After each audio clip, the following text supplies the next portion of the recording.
Hey friends, grab your coffee, Irish or not, grab your yarn, maybe a coloring book, and settle in. Today, we're diving into what it's like to live with CPTSD. That stands for Complex Post-Traumatic Stress Disorder, and how to find a little peace in the echoes of the past. So, quick life check-in. I went to my wedding. Well, not my wedding, but the wedding I was invited to. And that was a big deal for me because social anxiety usually drains my battery before I even get there.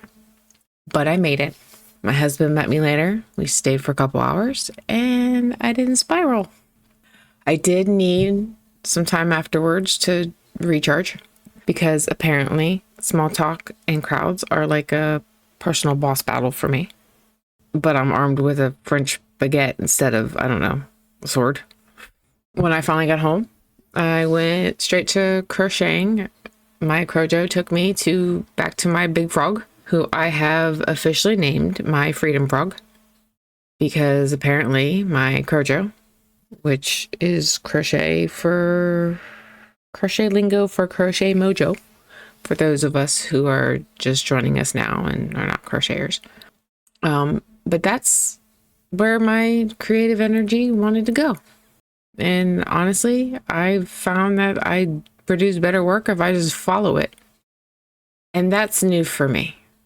I used to really stress about starting a new project before finishing the old ones. My brain used to be like, it won't be perfect if you put it down and come back. But now I just let it be. So if my crojo says we're frogging today, then we're not frogging like pulling out, but frogging like working on my frog, then that's what we're doing. And if tomorrow it says, hey, what happened to that shirt we were working on? We'll go there next. Like a dog chasing a squirrel. Or like an ADHD brain, I guess. This episode is going to be a little more reflective. Maybe a little bit slower paced, cozy vibes, but absolutely zero toxic positivity. I'm going to be sharing my personal experience. This is not medical advice. If you're really struggling, then please reach out to a licensed clinician or your doctor or someone you trust. These are just how I've learned to cope. We're talking small wins, my coping tools, and a few laughs. Because honestly, healing requires humor sometimes. And of course, we'll wrap up our episode with a tarot card to guide us through the week ahead. Let's start with the basics. CPTSD. It's not just trauma. It's the aftershocks that sneak into our everyday life. PTSD is often linked to one single overwhelming event, while CPTSD usually develops from repeated or prolonged trauma. So think of it as CPTSD is death by 1,000 paper cuts. It's a lot of smaller, ongoing traumas that pile up over time. Usually things like emotional abuse, mental manipulation, it can be physical abuse, neglect, or even just growing up in an environment where you never felt safe being you. Clinically, CPTSD includes some of the same core PTSD symptoms. But on top of that, people struggle with self-worth, emotional regulations, and often relationships. And the thing about those kinds of traumas is they echo. They don't always scream. Sometimes they're a whisper that's constantly in the back of your head. It's what gives birth to Earl. So I call them echo moments. Those weird emotional flashbacks where nothing seems wrong, but your body disagrees. It's kind of like when something good happens. Instead of feeling happy, you tense up. You're waiting for the other shoe to drop. Because in your body's experience, after something good happened, something bad always followed. So your brain's like, hooray, this great thing happened. And your nervous system is like, girl, we know better. Do not trust it. For me, a lot of my CPTSD came from emotional and mental manipulation. It shows up almost kind of like a voice in my head. And not everyone experiences it this way. That's how mine decided to manifest. And the biggest trigger for me, saying no. Every time I said no, I would get slammed with this tidal wave of guilt. Like, how dare I set a boundary? And that guilt had a voice. And it sounded exactly like the person who caused it. I named it Earl. Flipping the gender, giving him a goofy theme song, turned that voice of doom into a running joke. When I was in therapy, I did the cognitive behavioral therapy. It's a big, long process about retraining your brain. And my therapist said something that really stuck with me. That person is not a reliable source of information.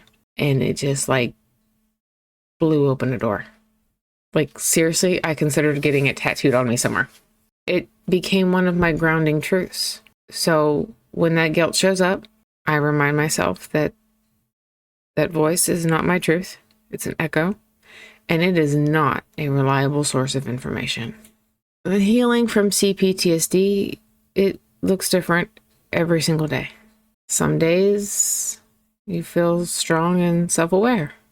Other days, it's like your body's on dial-up internet, trying to connect in peace while it's making all them weird sounds. I won't make it because nobody actually enjoys those sounds. And that's okay. Wherever you are in your healing process, remember this. You are not what happened to you. You are what you choose to become. Take a breath. You are not broken. You are just learning your new rhythm after years of surviving in noise. Okay, it's time for this week's Stitch Happens story. And oh boy, this is a tale of crochet chaos and emotional endurance. The No Drama Llama Saga. So this week's Stitch Happens is about a project that almost made me give up on learning to read patterns before I even started. So I had seen the Twisted Hatter. She has a burlap chap. I'm a big Nightmare Before Christmas fan, but there was no video. It was a written pattern, and I didn't know how to read patterns. Well, I used to follow the Crochet Crowd, which if you're learning to crochet, they have a lot of good tutorial videos. But he had posted a new project that they were going to work on, the No Drama Llama. And now I started this thing because I was going to be, a real by the book crocheter. So things like Natalie, the Twisted Hatter, and Grinning Goats, all of those, they have amazing projects, but no YouTube tutorial, just a written pattern, which I get. And I just thought, I want to be one of those people, that can read the pattern and make an awesome project. Spoiler alert. Either I was not ready or I picked the wrong project. You see, the pattern, Mikey also made a video. So it was perfect for me. I'm more of a visual learner. And I thought I'll follow along, make some coffee, make a cute llama. What I did not realize, because again, I can't read patterns. And I don't know, I was just so focused on learning that I didn't look at the project, was that each piece of fur was a loop made from a group of stitches.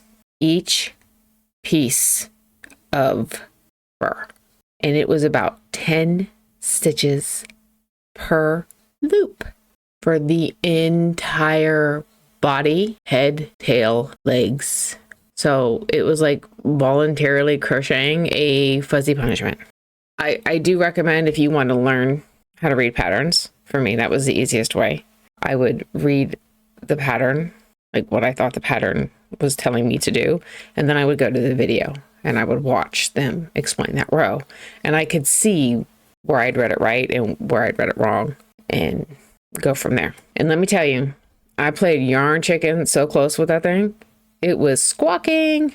I even had to make the feet, like the bottom hoofs, I guess, a dark brown because they didn't have fur. And it bought me enough of the light brown that I was making the body in to survive. I was down to like the last inch. It got to the point where it was like, if I lose this, the llama is going to be a short-haired alpaca, and we're just going to call it a design choice. I also spent a lot of time putting that project in the timeout bin, which is what I do when it annoys me a lot. I'd pick it up, get frustrated, toss it back in the bin, glare at it across the room. You know, the usual creative tension between artist and yarn beef. And I'd go to watching my TV show, while this judgmental little gremlin sat there staring at me like, I don't know, I owed it money. And then came the legs. Oh, the legs. You had to put the legs over the fur, so the pins wouldn't hold it. Stitches fought back. And I had to invent, for me, a whole new trick just to get them attached. So I had to take scrap yarn and tied the legs to the body. And I did like a north, south, east, west kind of, just to hold the damn things down. Because again, you had to attach the legs over the fur. It was a lot of cussing and probably threats. And I probably yeeked that thing across the room a few times. Mind the cats, they're playing.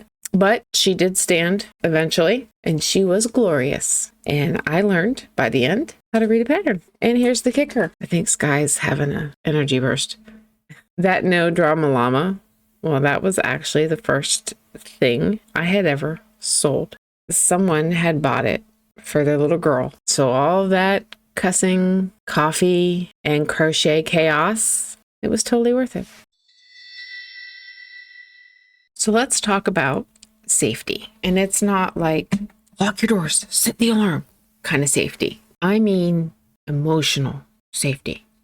Because when you've spent years living in survival mode, actual safety can feel suspicious. Like calm shows up knocking on the door and, you know, your body's looking through the peephole going, who sent you? What's the catch? What's the code word? Weird, right? Like you crave peace, but then when you finally comes, it almost feels wrong. Your body doesn't quite trust it yet. That triggers your system to constantly keep scanning the room for danger. And that's not a failure. That's your nervous system trying to unlearn years of danger is normal. When you live with CPTSD, even good things can make your body tense up because calm feels unfamiliar. For me, I always seem to function better in chaos. Like when shit hits the fan, my brain goes clear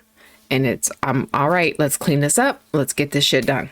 Let's figure it out. But when life is calm, I'm a bundle of nervous energy. I'm on edge. I'm waiting for the next disaster because there's always a next disaster because my body had not learned how to relax, only how to prepare. That doesn't mean you're broken. It just means your body is still learning what safe feels like. Trauma researchers note that the nervous system can stay on high alert even when life is safe. It takes time and practice for the body to relearn calm. And while it learns, we celebrate the small wins, like making your bed, taking a shower, speaking up for yourself, and then not immediately apologizing afterwards. That was a big thing for me. I was constantly, for a long time in my life, apologizing. I would say sorry all the time, even if it wasn't my fault. It didn't matter. I had to say sorry. I had an ex-boyfriend one time got really irritated with me. He's like, I hate how you say sorry all the time when it's not your fault. But my brain had been taught that it was always my fault. Even this podcast, like my brain is whispering, you're going to make that person feel bad. You can't make that person feel bad. But that's not what this is about. This is about me being open, honest, authentic about what I experienced, you know, taking my small wins, like telling Earl to fuck off and to take all his friends with him. It's not about making anybody feel bad or punishing anybody. It's about being open and honest.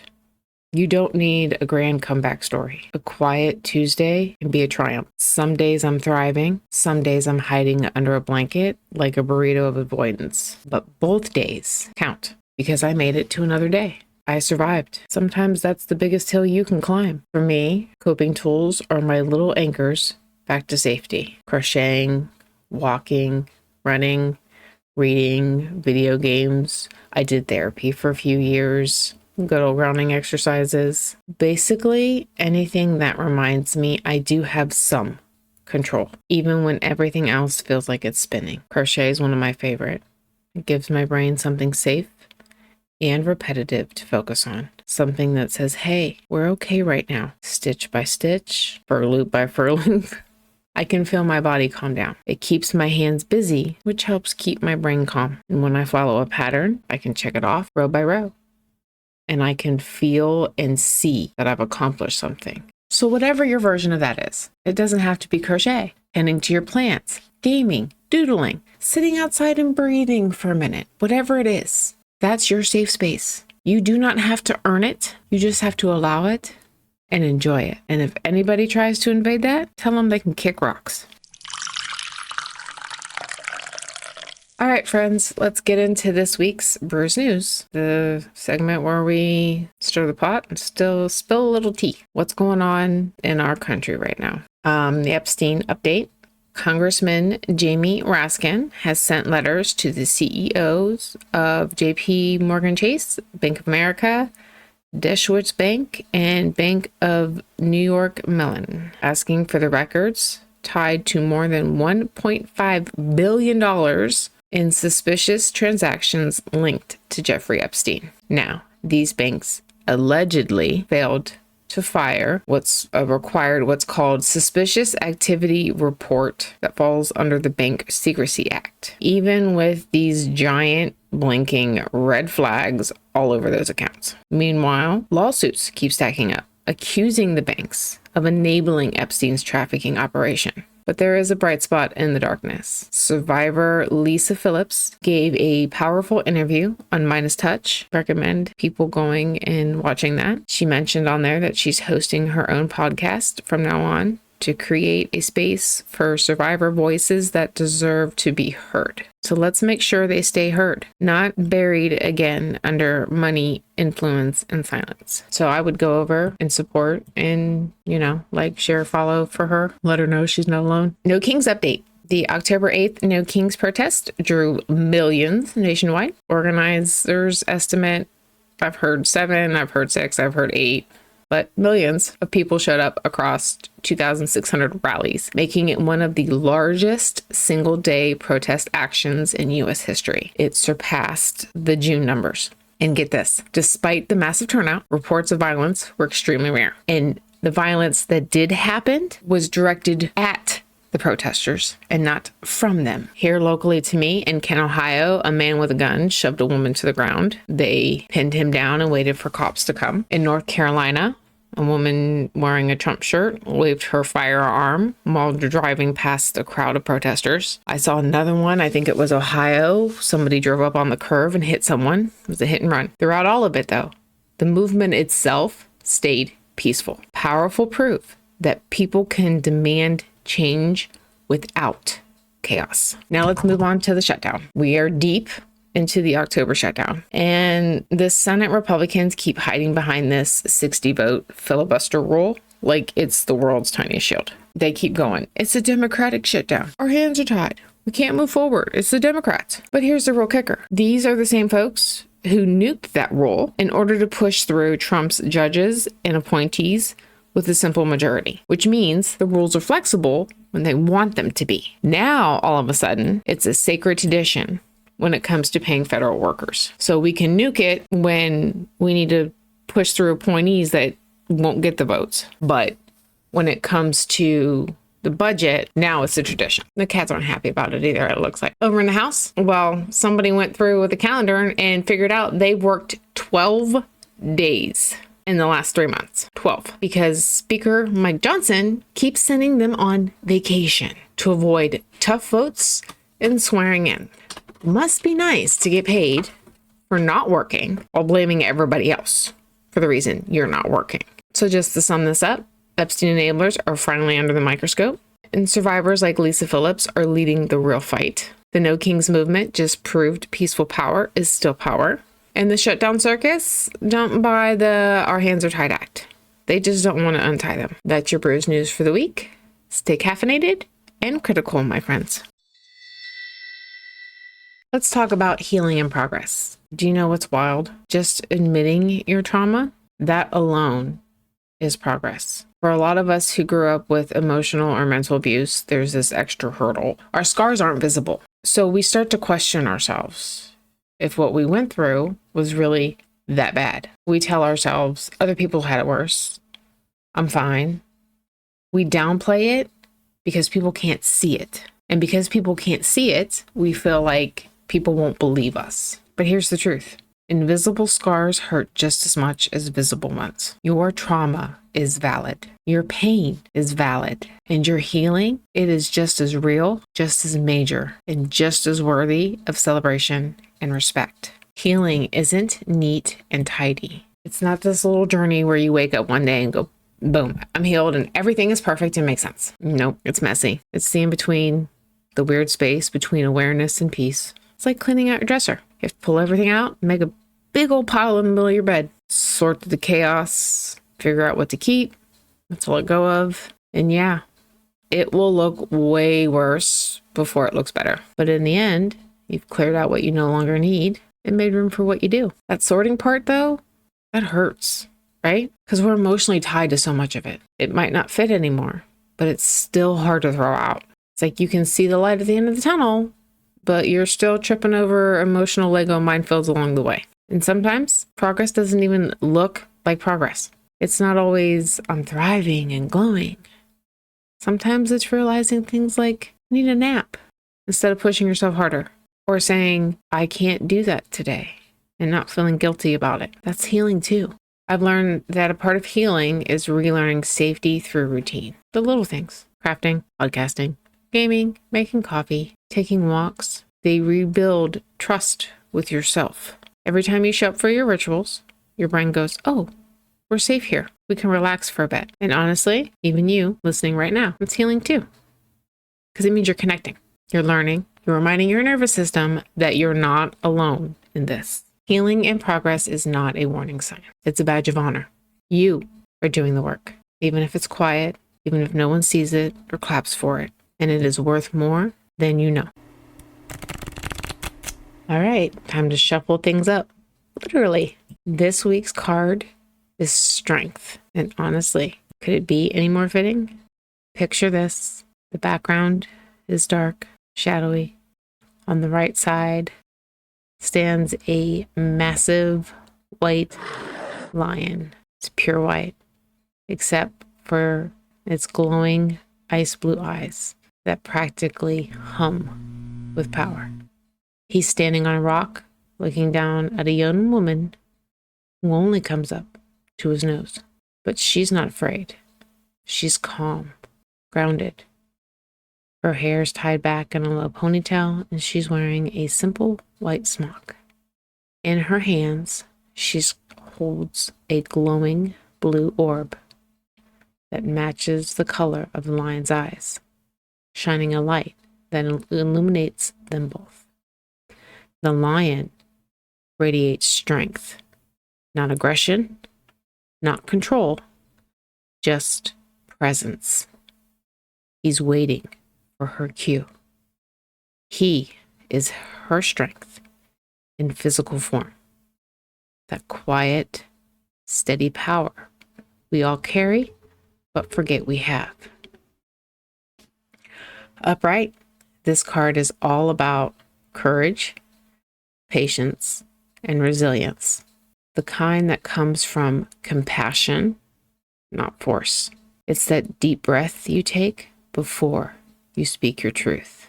It is surviving the storm without losing your softness. Reversed, it shows up when we're doubting ourselves, when it feels like our inner lion's gone on vacation and left us to fend for ourselves. But even then, it's not weakness. It's an invitation, a reminder to reconnect with your calm. To remember that strength doesn't always roar. Sometimes it just waits. For anyone living with CPTSD, this card is a powerful mirror. It's about surviving what you never should have had to, and still choosing kindness, still showing up, and still trying. Strength is not about pushing harder. It's not about pretending you don't have pain. It's about living through it day by day. It's sitting with yourself when the echoes get loud and whispering back, I'm safe now. It's looking at the pain and knowing the lion will stand beside you. Not fight the storm, but hold you steady through it. So if journaling's your thing, maybe reflect on this. Where have I shown strength, even if no one else saw it? That's where the healing hides, and the quiet proof that you're still here, still growing, still strong. All right, time to wrap up today's episode. Remember, you're not broken. You're rebuilding, one brick at a time. Some days you might get to stack a few. Some days, maybe just the one. But the fact that you keep showing up, that's strength. That's your lion roaring. And that's the real work. The quiet kind that nobody claps for, but matters the most. And before you go, take a little time for yourself. Go stretch, take a deep breath, maybe crochet a row or two. Let your brain unwind a bit. You earned it. And hey, if today's episode resonated with you, go ahead, like, share, follow, subscribe, all the things that the algorithm loves. It helps the show grow. And honestly, it makes my caffeinated heart extremely happy. Thanks for joining me for another episode of Coffee, Crochet, and Conversation. Until next time, keep your stitches sassy, your coffee strong, and your spirit grounded.